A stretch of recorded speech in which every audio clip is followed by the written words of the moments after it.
কলকাতার জীবন্ত কালী মা শ্যাম সুন্দরী। অমাবস্যার দিনে মায়ের পুজো হয় সম্পূর্ণ অন্ধকারে, আর মন্দিরে থাকা মায়ের বিগ্রহের দিকে তখন তাকালেই নাকি বোঝা যায় তিনি অত্যন্ত আনন্দে স্মিত হাসি হাসছেন। 51 সতীপীঠের পূর্ণাংশ রূপে মা ওই মন্দিরে বিরাজমান, আর সেই কারণেই তিনি জীবন্ত। ভক্তদের ডাকে তিনি প্রত্যক্ষভাবেই সাড়া দেন। মন থেকে মায়ের কাছে কিছু চাইলে নাকি তিনি কোনো ভক্তকেই খালি হাতে ফেরান না। কথিত আছে, সুদূর অতীতে মায়ের এক বিশেষ ভক্ত তার পরিবারের সকল সদস্যের মধ্যে সবথেকে বেশি শ্যামবর্ণের ছিলেন, যে কারণে তিনি ছোট থেকেই দুঃখ পেতেন।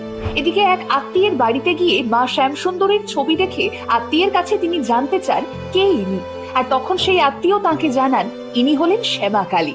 তখন ওই ভক্ত অনুভব করেছিলেন যে তাকেও তো সবাই তার গায়ের রঙের জন্য শ্যামা বলেই ডাকেন, আর তখনই শ্যাম সুন্দরীকে নিজের প্রিয়জন বলেই মনে করতে থাকেন তিনি।